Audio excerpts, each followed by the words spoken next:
Hello, जय हिंद भावी home guard साथियों। स्वागत है आप सभी का अपने YouTube channel PRC exam prep पर। उत्तर प्रदेश होमगार्ड 2025 के लिए हम लोग जीके जीएस का प्रैक्टिस सेट कर रहे हैं दोस्तों। आज प्रैक्टिस सेट नंबर 9 है। इसके पहले हम लोग 8 प्रैक्टिस सेट कर चुके हैं दोस्तों, जो कि बहुत ही इंपॉर्टेंट क्वेश्चन का हम लोग तैयारी कर रहे हैं, जो कि परीक्षा के लिए मोस्ट एक्सपेक्टेड क्वेश्चन और पीवाईक्यू आधारित क्वेश्चन हम लोग कर रहे हैं और लेवल को एक मेंटेन करते हुए चल रहे हैं। ये इसका सिलेबस है, कंप्लीट सिलेबस। आप लोग तैयारी कुछ इस तरीके से करिए कि हर एक टॉपिक को आप लोग पहले तो कुछ जैसे टॉपिक को कवर करते हुए उसको भली भांति अच्छे से समझ लीजिए और साथ ही साथ आप लोग साथ में प्रैक्टिस करते हुए चलिए। जैसे आप भारतीय कृषि ले लीजिए या फिर वाणिज्य व्यापार ले लीजिए, सामान्य ज्ञान, ये तो बहुत बड़े बड़े टॉपिक है। इस टॉपिक में से इस विषय से कोई छोटा सा टॉपिक लेके उसको पहले क्लियर कर लीजिए, फिर उसके बाद प्रैक्टिस में साथ में प्रैक्टिस भी करते रहिए। आपको पता चलता रहेगा आपकी तैयारी कहाँ पे है। जैसे मेले एवं स्थानीय, पहले छोटे छोटे टॉपिक उठाइए और उसको एक पूरा खत्म कर लीजिए, प्रैक्टिस साथ में करते रहिए। मैं क्या करूंगा, अभी करने वाला हूँ कुछ समय के बाद, अभी आएगा मेरा वीडियो जिसमें हम लोग छोटे से टॉपिक का लेंगे थोड़ा सा, जिसमें हम लोग उसका एक्सप्लेनेशन करेंगे और साथ में एमसीक्यू भी कराते हुए चलेंगे। फिलहाल अभी हम लोग इस प्रैक्टिस सेट को देखते हैं, जो कि बहुत ही इंपॉर्टेंट है। आइए, इसमें हमने करंट को भी शामिल किया है, करंट और यूपी से, और पूरा कंप्लीट जीके रहेगा। जो क्वेश्चन तो आपको कम देखने को मिलेंगे, 100 क्वेश्चन नहीं है, लेकिन आपको इसमें ये क्वेश्चन आपको बहुत ही इंपॉर्टेंट है, तो बने रहिएगा लास्ट तक। पहला क्वेश्चन है कि प्रथम एशियाई खेलों का आयोजन किस वर्ष और कहां किया गया था। तो प्रथम एशियाई खेलों का आयोजन कहां किया गया था? क्या नई दिल्ली, मनीला में, या टोक्यो में, या जकार्ता में? तो प्रथम एशियाई खेलों का आयोजन 1951 में नई दिल्ली में किया गया था। कहां पे किया गया था? नई दिल्ली में किया गया था। और पहला एशियाई खेल जो हुआ था ये 4 मार्च से 11 मार्च तक हुआ था। और इसका उद्घाटन जो है भारत के प्रथम राष्ट्रपति किस उद्घाटन जो हुआ था भारत के प्रथम राष्ट्रपति डॉक्टर राजेंद्र प्रसाद जी के द्वारा किया गया था। और किस स्टेडियम में? तो मेजर ध्यानचंद नेशनल स्टेडियम में किया गया था। कहां पे? मेजर ध्यानचंद नेशनल स्टेडियम में किया गया था, जो नई दिल्ली में है। और इसका आदर्श वाक्य पूछे या इसका मोटो पूछा जाता है कि इसका आदर्श वाक्य क्या था? तो खेल को खेल की भावना के साथ खेले। इसका आदर्श वाक्य क्या था? खेल को खेल की भावना के साथ खेले। Play the game in the spirit of the game, यानी खेल को खेल की भावना के साथ खेले। खेल को खेल की भावना के साथ खेले। खेल को खेल की भावना के साथ खेले। और इसका उद्घाटन किया भारत के प्रथम राष्ट्रपति डॉक्टर राजेंद्र प्रसाद ने। किसने किया था? डॉक्टर राजेंद्र प्रसाद ने किया था। और इसका आदर्श वाक्य था खेल को खेल की भावना के साथ खेले। और इसका प्रतीक चिन्ह पूछे, इसका पहला जो एशियाई खेल था, इसका प्रतीक चिन्ह क्या था? तो चमकता हुआ सूरज इसका प्रतीक चिन्ह था। और इसमें भारत ने 15 स्वर्ण पदक जीते थे। इसमें भारत ने 15 स्वर्ण पदक जीते थे। और जापान के बाद दूसरे स्थान पर, पहले स्थान पर इसमें कौन रहा था? जापान रहा था। उसके बाद भारत ने जीता था। तो भारत प्रथम एशियाई खेलों में दूसरे स्थान पर रहा था, प्रथम स्थान पे कौन रहा? जापान रहा था। नेक्स्ट क्वेश्चन की बात करें, 20वीं एशियाई खेल जो 2026 में का आयोजन कहां किया जाएगा? तो 2026 का जो 20वां एशियाई खेल होना है 2026 में, उसका आयोजन कहां होगा? तो ये होगा आयोजन जापान के, कहां पे होगा? क्या? जापान, थाईलैंड, सऊदी अरब, ऑस्ट्रेलिया। तो ये जापान के आईची प्रांत में होगा। कहां पे? जापान के आईची प्रांत में, जापान के आईची प्रांत और उसकी राजधानी नागोया शहर में, जापान के आईची प्रांत के नागोया शहर में आयोजित किया जाएगा, जो कि सितंबर अक्टूबर में। कब? सितंबर अक्टूबर 2026 में निर्धारित है।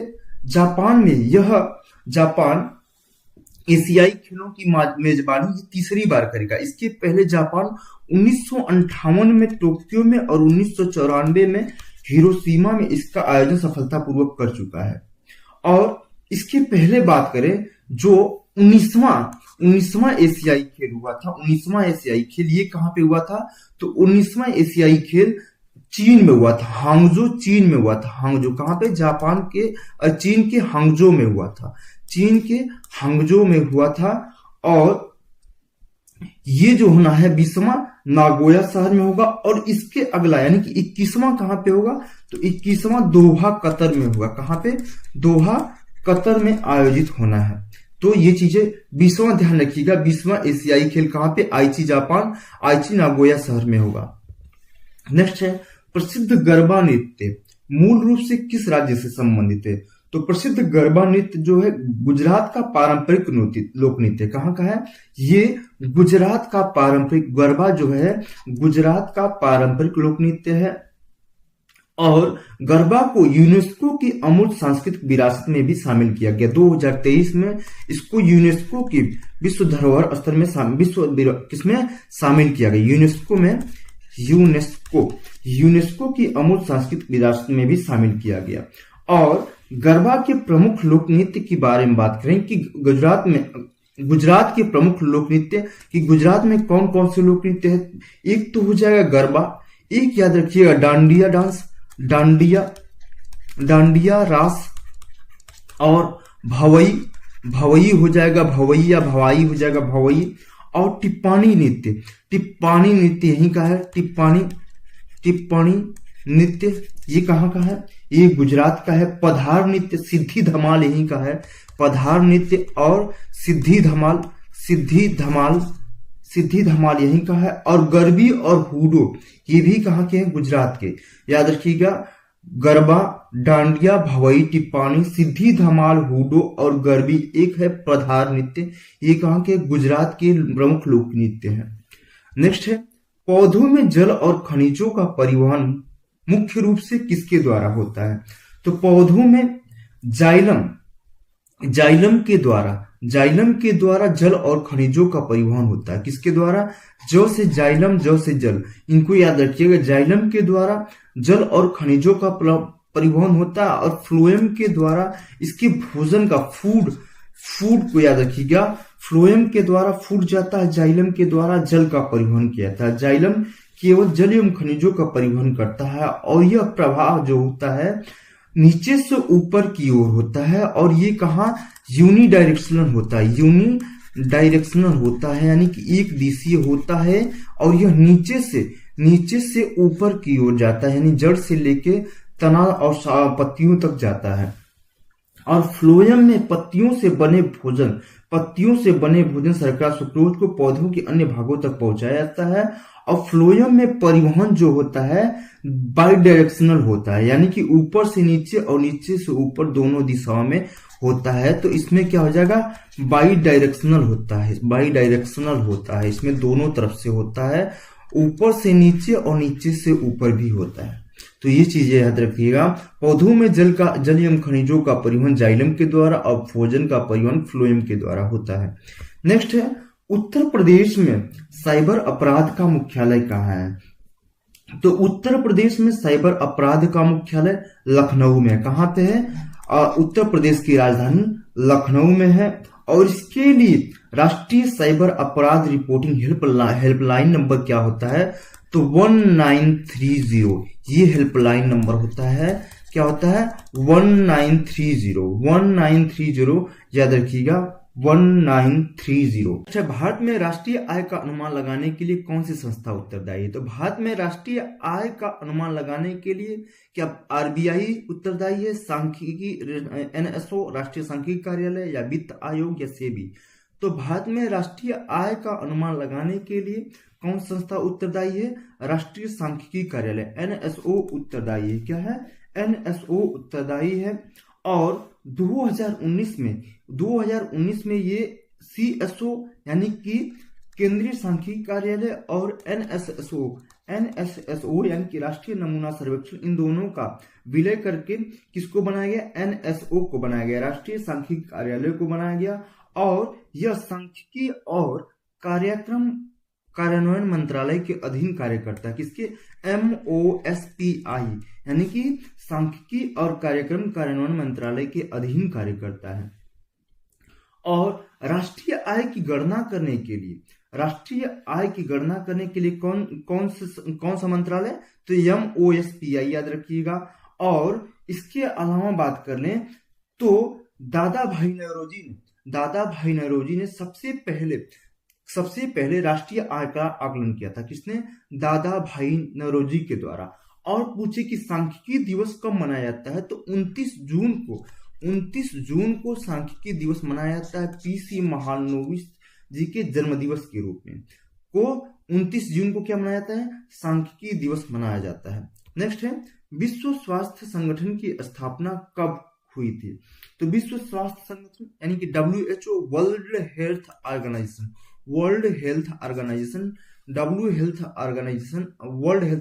यानी कि विश्व स्वास्थ्य संगठन की स्थापना हुई थी 7 अप्रैल 1948 को। कब हुई थी? 7 अप्रैल 1948 को WHO की स्थापना हुई। इसलिए 7 अप्रैल को विश्व स्वास्थ्य दिवस के रूप में, वर्ल्ड हेल्थ डे के रूप में मनाते हैं। विश्व स्वास्थ्य दिवस कब मनाते हैं, तो विश्व स्वास्थ्य दिवस 7 अप्रैल को मनाया जाता है। और इसका मुख्यालय कहाँ पे, पूछे इसका मुख्यालय कहाँ है, तो इसका मुख्यालय हो जाएगा जिनेवा, स्विट्जरलैंड में। कहाँ पे? जिनेवा, स्विट्जरलैंड में इसका मुख्यालय है। स्विट्जरलैंड में, जिनेवा, स्विट्जरलैंड में। और इसके महानिदेशक वर्तमान में WHO के DG कौन है, डायरेक्टर जनरल, महानिदेशक कौन है, तो doctor Tedros Adhanom Ghebreyesus. Doctor Tedros याद रखिएगा, डॉक्टर टेड्रोस ये इसके क्या है कि महानिदेशक। WHO के महानिदेशक कौन है? Doctor Tedros Adhanom Ghebreyesus. और भारत WHO का संस्थापक सदस्य भी था। इसके अलावा बात कर लें कि जिनेवा किस किस संगठन का मुख्यालय है। इसके अलावा WHO के अलावा एक तो WHO का मुख्यालय कहाँ पे है? जिनेवा में। इसके अलावा वर्ल्ड ट्रेड ऑर्गेनाइजेशन WTO का मुख्यालय भी कहाँ पे है? जिनेवा, स्विट्जरलैंड में है। और अंकटाड का मुख्यालय, अंकटाड जिसको बोलते हैं UN conference on trade and development, UNCTAD का मुख्यालय भी कहाँ पे है? जिनेवा, स्विट्जरलैंड में है। और WMO का मुख्यालय, वर्ल्ड मेट्रोलॉजिकल ऑर्गेनाइजेशन का भी मुख्यालय जिनेवा, स्विट्जरलैंड में है।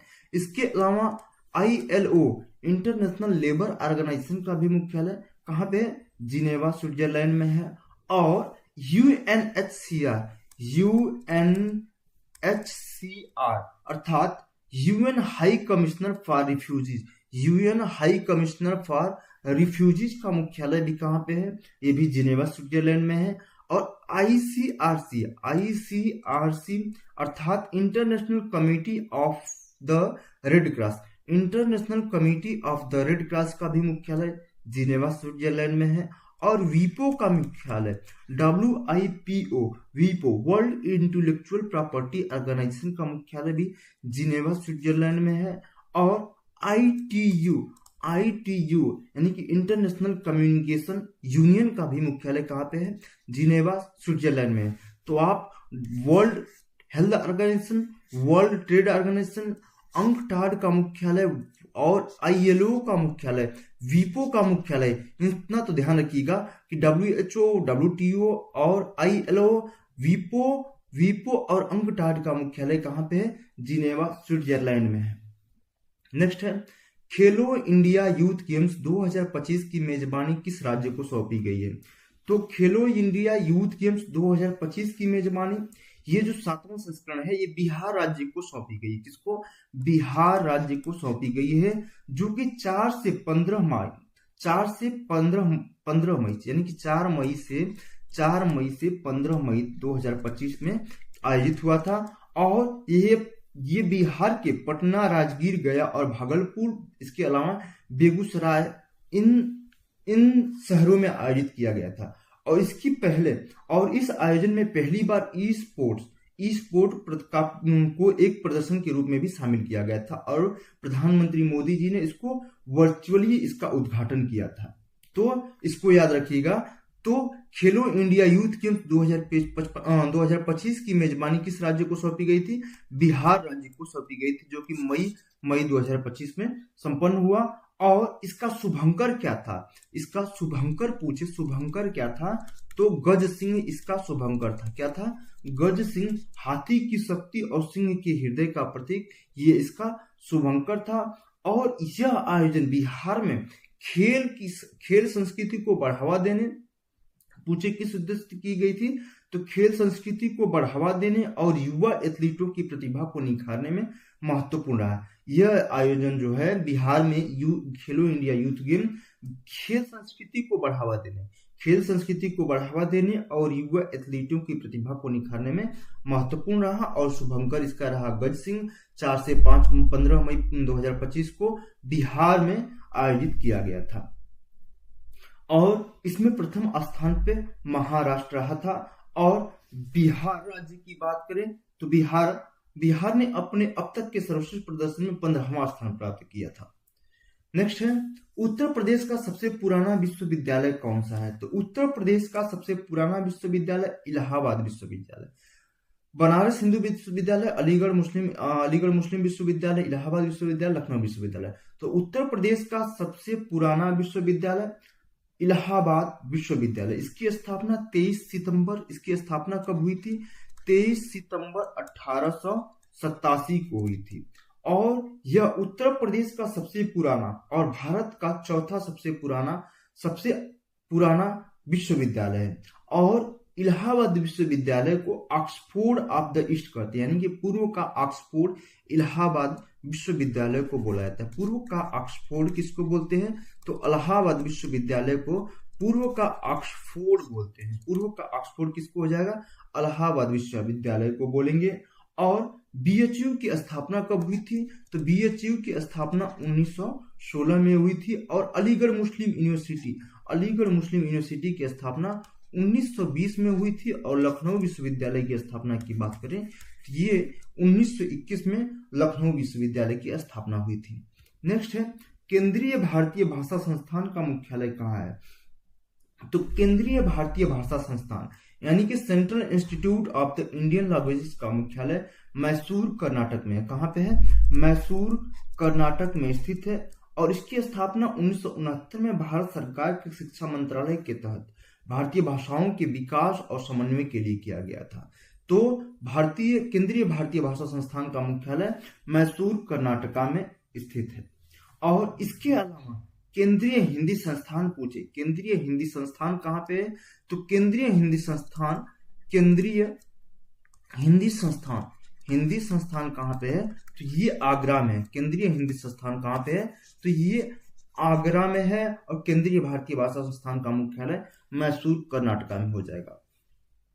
यहाँ पे पूछा है 3R सिद्धांत का क्या अर्थ है? 3R सिद्धांत ये वेस्ट मैनेजमेंट का मूल मंत्र है। यह जो वेस्ट मैनेजमेंट यानी कि अपशिष्ट प्रबंधन का मूल मंत्र है, जिसमें होता है 3R का मतलब होता है रिड्यूस, रीयूज और रिसाइकिल। रिड्यूस, रीयूज और रिसाइकिल होता है। Reduce, reuse and recycle. Reduce मतलब कम करना, कचरा को कम पैदा करना। रिड्यूस का मतलब हो जाएगा रीयूज करना, चीजों को फेंकने के बजाय उसको दोबारा इस्तेमाल करना। और रिसाइकिल का मतलब हुआ कि बेकार चीजों से नई चीज बनाना। तो ये 3R सिद्धांत का अर्थ है रिड्यूस, रीयूज एंड रिसाइकिल। इसके अलावा फोर्थ इसमें ऐड किया गया है बाद में 4th R और 5th R। 5th क्या क्या है? ये R का मतलब क्या है और इस R का मतलब क्या है? 4th R जिसमें होता है रिफ्यूज, सीधे से मना कर देना, प्लास्टिक को मत यूज करो, रोकने की बात करता है। तो ये हो जाएगा रिफ्यूज। और लास्ट वाला R जो होता है 5th R, उसका मतलब होता है रिकवर। क्या होता है? रिकवर होता है। तो रिड्यूस, रीयूज, रिसाइकिल, रिफ्यूज और रिकवर। 5th R तक पूछे तो रिफ्यूज और रिकवर भी ऐड कर लेंगे। नेक्स्ट है, भारतीय संविधान के किस अनुच्छेद के तहत वित्त आयोग का गठन किया गया? तो वित्त आयोग का गठन अनुच्छेद 280 के तहत किसमें है? अनुच्छेद 280 में वित्त आयोग का गठन किया गया है। अनुच्छेद 280 के अनुसार राष्ट्रपति हर 5 वर्ष या उससे पहले आवश्यकता अनुसार एक वित्त आयोग का गठन करता है। इसका मुख्य काम क्या होता है कि केंद्र और राज्य यानी कि सेंटर और स्टेट के बीच करों का बंटवारा करना, ये वित्त आयोग का कार्य होता है और अनुच्छेद 280 में है। इसमें जो वित्त आयोग होता है इसमें एक अध्यक्ष होते हैं, इसमें एक अध्यक्ष और चार अन्य सदस्य होते हैं। और प्रथम वित्त आयोग का गठन, प्रथम पूछे कि प्रथम वित्त आयोग का गठन कब हुआ था, तो 1951 में हुआ था। प्रथम वित्त आयोग का गठन 1951 में हुआ था और इसके अध्यक्ष कौन बनाए गए थे, के.सी. नियोगी। के.सी. नियोगी इसके प्रथम अध्यक्ष बनाए गए थे। के.सी. नियोगी वित्त आयोग के प्रथम अध्यक्ष थे। और वर्तमान में बात करें, वर्तमान अर्थात 16वें वित्त आयोग के अध्यक्ष कौन है, तो ये हो जाएंगे 16वें वित्त आयोग के अध्यक्ष अरविंद पनगड़िया। 16वें वित्त आयोग जो कि वर्तमान में कौन है, अरविंद पनगड़िया। अरविंद पनगड़िया ये नीति आयोग के पूर्व उपाध्यक्ष भी रहे हैं। कौन, अरविंद पनगड़िया नीति आयोग के पूर्व उपाध्यक्ष भी रहे हैं। तो 16वें वित्त आयोग के अध्यक्ष कौन जाएंगे, अरविंद पनगड़िया को ध्यान रखिएगा। नेक्स्ट क्वेश्चन की बात करें, फेमा का पूर्ण रूप पूछा है। फेमा का पूर्ण रूप क्या होगा, तो FEMA Foreign Exchange Management Act. FEMA Foreign Exchange Management Act, option number B सही हो जाएगा, Foreign Exchange Management Act. FEMA जो है 1999 में पारित हुआ था और 2000 में लागू हुआ। कब लागू हुआ, 1999 में पारित हुआ और 2000 में लागू हुआ था। और इसने फेरा की जगह, इसके पहले क्या था, फेरा था। फेमा की जगह पहले क्या था, फेरा था, जिसका पूर्ण रूप था foreign exchange regulation act. Foreign exchange regulation act था, इसकी जगह पे क्या आया, फेमा आया था। नेक्स्ट क्वेश्चन की बात करें, पुलिस और सार्वजनिक व्यवस्था किस सूची के विषय है। पुलिस और सार्वजनिक व्यवस्था ये किस सूची के विषय है, तो ये राज्य सूची के विषय है। कौन सी सूची के विषय है, राज्य सूची के विषय है। पुलिस और सार्वजनिक व्यवस्था, पुलिस और सार्वजनिक व्यवस्था ये राज्य सूची के विषय है। राज्य सूची में कृषि, इसके अलावा कृषि, सिंचाई, जेल, ये कृषि, सिंचाई या फिर ये पुलिस और सार्वजनिक व्यवस्था, जेल संबंधित, ये किससे है, राज्य सूची के विषय है। और संघ सूची के विषय में कौन कौन से आ जाएंगे, संघ सूची जिसमें केंद्र सरकार कानून बनाती है और राज्य सूची में राज्य सरकार कानून बनाती है। और एक होता है कॉन्करेंट लिस्ट यानी कि समवर्ती सूची, जिसमें कानून केंद्र और राज्य दोनों सरकारों के द्वारा बनाया जाता है। तो केंद्र सरकार संघ सूची में कौन कौन से आ जाएंगे, सेना आ जाएगी, सेना, सभी सेनाएं, बैंकिंग क्षेत्र, बैंकिंग, रेलवे इसके अंतर्गत आता है, संघ सूची का विषय है। और परमाणु ऊर्जा ये किसका विषय है, संघ सूची का विषय है। और समवर्ती सूची में आ जाएगी शिक्षा में केंद्र और राज्य दोनों सरकारें कानून बनाती हैं। इसके अलावा वन की बात करें, वन, जंगल, विवाह, तलाक, बिजली ये समवर्ती सूची के विषय है। तो ये चीजें ध्यान रखिएगा, संघ सूची के विषय, राज्य सूची और समवर्ती सूची में। नेक्स्ट है, निकट दृष्टि दोष को दूर करने के लिए किस लेंस का प्रयोग किया जाता है। निकट दृष्टि दोष में क्या होता है कि व्यक्ति को पास की चीजें तो साफ दिखाई देती हैं। निकट दृष्टि दोष जिसको मायोपिया बोलते हैं, इसमें क्या होता है, पास की चीजें तो साफ दिखाई देती हैं लेकिन दूर की चीजें धुंधली दिखाई देती हैं। जैसे 25 सेंटीमीटर तक व्यक्ति को स्पष्ट दिखाई देगा, जिनको मायोपिया है उनको 25 सेंटीमीटर तक तो स्पष्ट दिखाई देगा, लेकिन 25 सेंटीमीटर के बाद वो स्पष्ट दिखाई नहीं देता। इसके लिए कौन सा लेंस प्रयोग करेंगे, तो इसके लिए अवतल लेंस का प्रयोग करेंगे। जिनको मायोपिया है उनके लिए कौन सा लेंस, अवतल लेंस का प्रयोग करेंगे तो उसको सही दिखाई देगा। और एक होता है हाइपरमेट्रोपिया, इसका उल्टा होता है, उसको पास की चीजें दिखाई नहीं देती और दूर की चीजें स्पष्ट दिखाई देती हैं, जिनको बोलते हैं दूर दृष्टि दोष। दूर दृष्टि दोष में उत्तर लेंस का प्रयोग किया जाता है। कौन सा लेंस का प्रयोग किया जाता है, उत्तर लेंस का प्रयोग किया। दूर दृष्टि दोष जिसको बोलते हैं, जिसको इंग्लिश में क्या बोलते हैं, हाइपरमेट्रोपिया, ये दूर दृष्टि दोष बोलेंगे। और बुढ़ापे में हो जाता है प्रेस बायोपिया, जिसमें बाईफोकल लेंस का प्रयोग किया जाता है, नेक्स्ट है किस अधिवेशन में कांग्रेस ने पूर्ण स्वराज का संकल्प पारित किया था? तो किस अधिवेशन में? तो 1929 के लाहौर अधिवेशन में। 1929 के लाहौर अधिवेशन में जिसकी अध्यक्षता पंडित जवाहरलाल नेहरू ने की थी। इसमें पूर्ण स्वराज की मांग की गई थी। किसकी? इस अधिवेशन में अंग्रेजों से पूरी तरह आजादी अर्थात पूर्ण स्वराज की मांग की गई थी। और इससे रिलेटेड फैक्ट देख लेते हैं कांग्रेस से, जो बहुत बार पूछे जाते हैं। ये सभी बहुत बार पूछे जाते हैं, इन सभी क्वेश्चनों को एक बार देख लेते हैं। तो आइए, ये कांग्रेस का जो प्रथम अधिवेशन ये कहाँ पे हुआ था? बंबई में गोकुल दास तेजपुर संस्कृत कॉलेज में हुआ था। और इसके अध्यक्ष कौन थे? व्योमेश चंद्र बनर्जी। प्रथम अधिवेशन 1885 में बंबई में गोकुलदास तेजपुर संस्कृत कॉलेज में, जिसकी अध्यक्षता की थी व्योमेश चंद्र बनर्जी ने, और इसमें 72 प्रतिनिधियों ने भाग लिया था। दूसरा अधिवेशन हुआ था 1886 में, कलकत्ता में हुआ था, जिसके अध्यक्ष थे दादा भाई नौरोजी। कौन थे? दादा भाई नौरोजी ने। और प्रथम मुस्लिम अध्यक्ष, ये भारतीय राष्ट्रीय कांग्रेस के प्रथम मुस्लिम अध्यक्ष कौन थे? तो ये हो जाएंगे प्रथम मुस्लिम अध्यक्ष बदरुद्दीन तैयब जी। कौन थे? बदरुद्दीन तैयब जी कांग्रेस के प्रथम मुस्लिम अध्यक्ष। मद्रास अधिवेशन में इन्होंने अध्यक्षता की थी। कब? 1887 में। ये और इसके बाद प्रथम अंग्रेज अध्यक्ष पूछे कि प्रथम अंग्रेज अध्यक्ष कौन था? तो जॉर्ज यूले था। प्रथम अंग्रेज अध्यक्ष जॉर्ज यूले। इसने इलाहाबाद अधिवेशन की अध्यक्षता की थी। कब? 1888 में। नेक्स्ट है वंदे मातरम। पूछा जाता है कि किस अधिवेशन में वंदे मातरम गाया गया? तो 1896 में।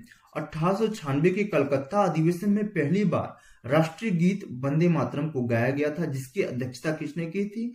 रहीमतुल्लाह सयानी ने की थी। रहीमतुल्लाह सयानी ने 1896 के कलकत्ता अधिवेशन में की थी, जिसमें पहली बार वंदे मातरम अर्थात राष्ट्रीय गीत गाया गया था। और किस अधिवेशन में राष्ट्रगान पहली बार गाया था? तो 1911 के कलकत्ता अधिवेशन में। 1911 के कलकत्ता अधिवेशन में पहली बार राष्ट्रगान गाया गया था, जिसके अध्यक्ष थे B.N. धर। कौन थे? B.N. धर। नेक्स्ट है सूरत विभाजन, जिसमें पूछा जाता है कि कौन से अधिवेशन में नरम दल और गरम दल विभाजित हो गए थे? तो 1907 के सूरत अधिवेशन में कांग्रेस नरम दल और गरम दल में विभाजित हो गए थे। इसकी अध्यक्षता किसने की थी? तो रास बिहारी घोष ने की थी। किसने की थी?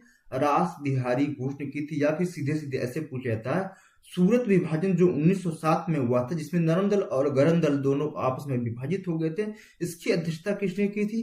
तो रास बिहारी घोष ने की थी। तो इसको कई तरह से पूछा जा सकता है, तो इस चीजों के ध्यान रखिएगा। तो इसके बाद लखनऊ समझौता जो 1916 में हुआ था, इसमें क्या हुआ था? यहाँ पे तो विभाजन हुआ था, लेकिन 1916 का जो लखनऊ समझौता है, उसमें नरम दल और गरम दल फिर से एक हो गए था। कांग्रेस की मुस्लिम लीग के बीच समझौता हुआ, जिसकी अध्यक्षता 1916 की जो लखनऊ समझौता है, उसकी अध्यक्षता किसने की थी? तो अंबिका चरण मजूमदार ने। किसने? अंबिका चरण मजूमदार ने की थी। नेक्स्ट है कि पहली महिला अध्यक्ष पूछा जाता है, भारतीय राष्ट्रीय कांग्रेस की पहली महिला अध्यक्ष कौन थी? तो एनी बेसेंट थी। पहली महिला अध्यक्ष एनी बेसेंट। इन्होंने 1917 के कलकत्ता अधिवेशन की अध्यक्षता की थी। और प्रथम भारतीय महिला अध्यक्ष पूछे तो प्रथम भारतीय महिला अध्यक्ष हो जाएंगी सरोजिनी नायडू। इन्होंने कानपुर में 1925 के कानपुर अधिवेशन की अध्यक्षता की थी। और पूछा जाता है कि एकमात्र अधिवेशन जिसकी अध्यक्षता महात्मा गांधी ने की थी, तो बेलगांव का कर्नाटक अधिवेशन। बेलगांव का अधिवेशन जिसकी अध्यक्षता महात्मा गांधी ने की थी, और ये कब था? 1924 का था। नेक्स्ट है स्वराज शब्द का पहली बार प्रयोग दादा भाई नौरोजी ने किया था। ये कब किया था? 1906 के कलकत्ता अधिवेशन में। 1906 के कलकत्ता अधिवेशन में दादा भाई नौरोजी ने प्रयोग किया था। और पूर्ण स्वराज की मांग, जिसका हम लोग क्वेश्चन पूछा गया था, पूर्ण स्वराज की मांग कब की गई थी? तो 1929 के लाहौर अधिवेशन में। 1929 के लाहौर अधिवेशन में जवाहरलाल नेहरू ने की अध्यक्षता में पूर्ण स्वराज का संकल्प लिया गया था। इसके अलावा मौलिक अधिकार 1931 कराची अधिवेशन में सरदार वल्लभ भाई पटेल की अध्यक्षता में मौलिक अधिकारों और आर्थिक नीति का प्रस्ताव रखा गया। तो मौलिक अधिकार का प्रस्ताव 1931 के कराची अधिवेशन, 1931 का कराची अधिवेशन, 1929 का जवाहरलाल नेहरू का ये पूर्ण स्वराज वाला, तो ये ध्यान रखिएगा। तो ये लाहौर अधिवेशन, ये क्या था, लाहौर अधिवेशन, और ये कराची अधिवेशन, कराची अधिवेशन 1929 का लाहौर अधिवेशन, 1931 का कराची अधिवेशन, इन दिनों को बहुत ध्यान रखिएगा। लाहौर अधिवेशन जो पंडित जवाहरलाल नेहरू ने अध्यक्षता की थी, और कराची अधिवेशन की अध्यक्षता सरदार वल्लभ भाई पटेल ने की थी। और 1929 में पंडित जवाहरलाल नेहरू ने देखिए, पंडित जवाहरलाल नेहरू ने पूर्ण स्वराज की मांग की थी, और ये सरदार वल्लभ भाई पटेल ने इसमें मौलिक अधिकारों और आर्थिक नीति पर प्रस्ताव रखा था। और एक ऐसा अधिवेशन जो गांव में आयोजित हुआ था, तो ये फैजपुर अधिवेशन एक ऐसा अधिवेशन था जो एक गांव में आयोजित हुआ था, जिसके अध्यक्ष पंडित जवाहरलाल नेहरू थे। 1937 में आयोजित हुआ था फैजपुर अधिवेशन, फैजपुर अधिवेशन। और एक आजादी के समय एक अधिवेशन हुआ, जिसके अध्यक्ष कौन थे, तो जे.बी. कृपलानी थे। जे.बी. कृपलानी, स्वतंत्रता के समय कांग्रेस के अध्यक्ष कौन थे, तो जे.बी. कृपलानी हो जाएगा, जे.बी. कृपलानी, ध्यान रखिएगा। आगे बढ़ते हैं क्वेश्चन की तरफ। उत्तर प्रदेश का वह एकमात्र जिला कौन सा है जो 4 राज्यों की सीमाओं को स्पर्श करता है, 4 राज्यों की सीमाओं को स्पर्श करता है, वो उत्तर प्रदेश का एकमात्र जिला तो सोनभद्र का है। जो उत्तर प्रदेश का दक्षिणी जिला, उत्तर प्रदेश का सबसे दक्षिणी वाला जिला, सबसे नीचे का जिला सोनभद्र है। सोनभद्र कौन सा, सोनभद्र जिला है जो 4 राज्यों की सीमाओं को स्पर्श करता है। मध्य प्रदेश किसकी मध्य प्रदेश की करता है, छत्तीसगढ़ की करता है, इसके अलावा झारखंड और बिहार से सीमा साझा करता है। कौन, मध्य प्रदेश, छत्तीसगढ़, झारखंड और बिहार से ये सीमा साझा करता है। क्षेत्रफल की दृष्टि से यूपी का ये दूसरा सबसे बड़ा जिला है। इस सबसे बड़ा जिला की बात करें तो लखीमपुर खीरी है, उसके बाद सोनभद्र आ जाता है। नेक्स्ट है लोकप्रिय एआई चैटबोट किस कंपनी द्वारा, चैटबोट आप लोग बहुत, चैट जीपीटी, ये किस कंपनी द्वारा विकसित किया गया है, तो ये ओपन एआई द्वारा विकसित किया गया। किसके द्वारा, ओपन एआई के द्वारा विकसित किया गया है। इसे नवंबर 2022 में लॉन्च किया गया। कब, नवंबर 2022 में। चैट जीपीटी को नवंबर 2022 में लॉन्च किया गया। और इसके सीईओ कौन है, तो सैम एल्टमैन है। और गूगल का अपना एआई चैटबोट है। गूगल का अपना चैटबोट कौन सा है, आप बताइए। गूगल का अपना एआई चैटबोट है जेमिनाई। कौन है, जेमिनाई, ये गूगल का अपना एआई चैटबोट है। नेक्स्ट है भारतीय संविधान के किस भाग को भारत का मैग्ना कार्टा कहा जाता है, तो भारत के किस भाग को, तो भाग 3 जो कि अनुच्छेद 12 से लेके 35 तक है, इसे भारत का मैग्ना कार्टा कहते हैं। क्या बोलते हैं इसको, भारत का मैग्ना कार्टा कहते हैं, क्योंकि इसमें नागरिकों के मौलिक अधिकारों का विस्तृत वर्णन है, जो सरकार की मनमानी कार्यवाही से व्यक्ति की सुरक्षा करते हैं और न्याय, स्वतंत्रता, समानता सुनिश्चित करते हैं। ठीक वैसे ही जैसे इंग्लैंड का मूल मैग्ना कार्टा व्यक्तिगत स्वतंत्रता का प्रतीक था। तो संविधान के किस भाग में है, भाग 3 12 से 35 तक में है। क्या है, भाग से 12 से 35 तक इसको संविधान का मैग्ना कार्टा, जिसमें की मौलिक अधिकार है, अनुच्छेद 12 से 35 तक। मौलिक अधिकारों को कहां से लिया गया है, तो यूएसए से लिया गया। अनुच्छेद मौलिक अधिकार को कहां से लिया गया, फंडामेंटल राइट्स को, मौलिक अधिकार को यूएसए से लिया गया। मौलिक अधिकार कहां से लिए गए हैं, यूएसए से लिए गए हैं। और वर्तमान में 6 मौलिक अधिकार हैं। कौन कौन से, समानता का अधिकार, स्वतंत्रता का अधिकार, शोषण के विरुद्ध अधिकार, समानता का अधिकार, स्वतंत्रता का अधिकार, शोषण के विरुद्ध अधिकार, धार्मिक स्वतंत्रता का अधिकार, सांस्कृतिक और शिक्षा, उसके बाद संवैधानिक उपचारों का अधिकार, समानता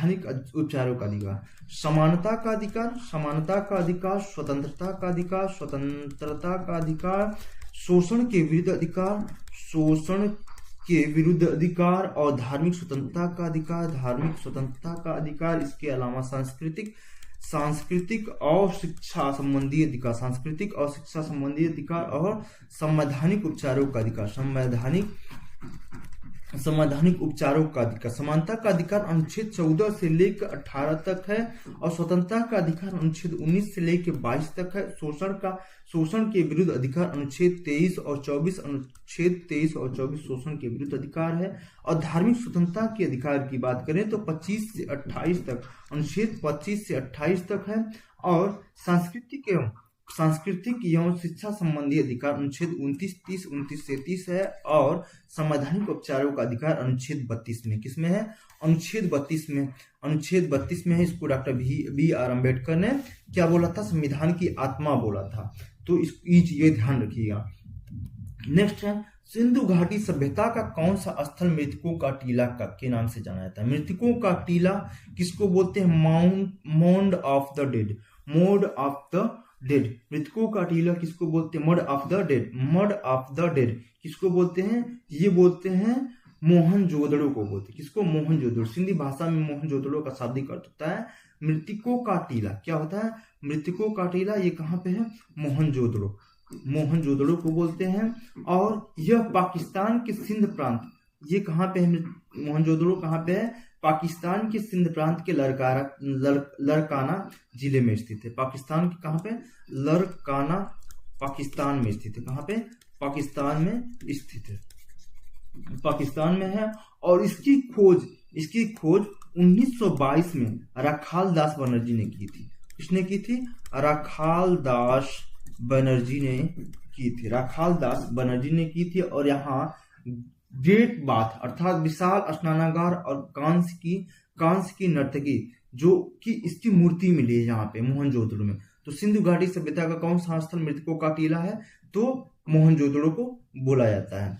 और ये कहाँ पे है? लड़काना पाकिस्तान में स्थित है। इसकी खोज किसने की थी? 1922 में राखाल दास बनर्जी ने की। तो ये रहे टोटल प्रश्न दोस्तों। तब तक के लिए बाय बाय, मिलते हैं नेक्स्ट वीडियो में। थैंक यू दोस्तों।